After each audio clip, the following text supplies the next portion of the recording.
네, 밤새 국내에서 신종 코로나 바이러스 감염증 확진자가 추가로 발생하지 않아 총 확진자는 24명을 유지하고 있습니다.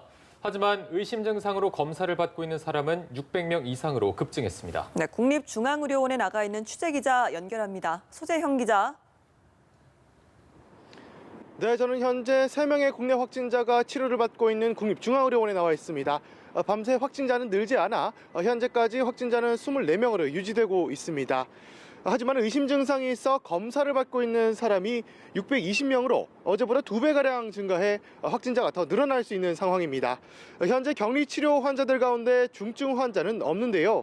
이곳 국립중앙의료원에는 13번, 23번, 24번 확진자가 치료를 받고 있습니다. 중국 우한에서 정부 전세기로 귀국한 28살 남성 교민인 13번 환자는 현재 양호한 상태입니다. 57살 중국인 여성인 23번 환자는 발열과 두통이 있지만 안정적인 상태고, 가장 최근 확진 판정을 받은 또 다른 우한 교민인 24번 환자도 특별한 증상은 보이지 않고 있습니다. 서울대병원과 명지병원에 입원한 확진자 1명씩은 상태가 호전돼 완쾌를 앞두고 있는 것으로 전해졌습니다.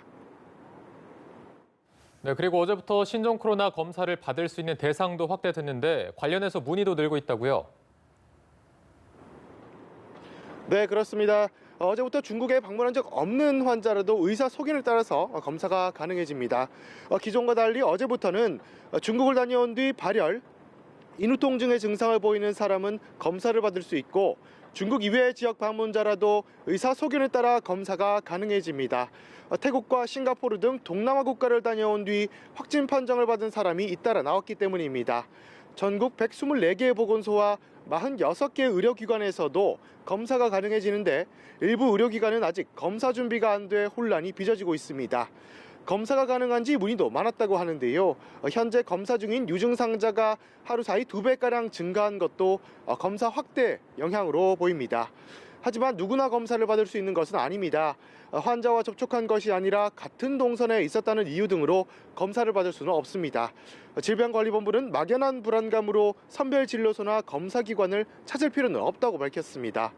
검사 대상자 선별 과정에서 혼란이 벌어질 수 있고, 정작 검사를 받아야 할 사람이 뒤로 밀리는 문제가 생길 수 있기 때문입니다. 지금까지 국립중앙의료원에서 연합뉴스TV 소재형입니다.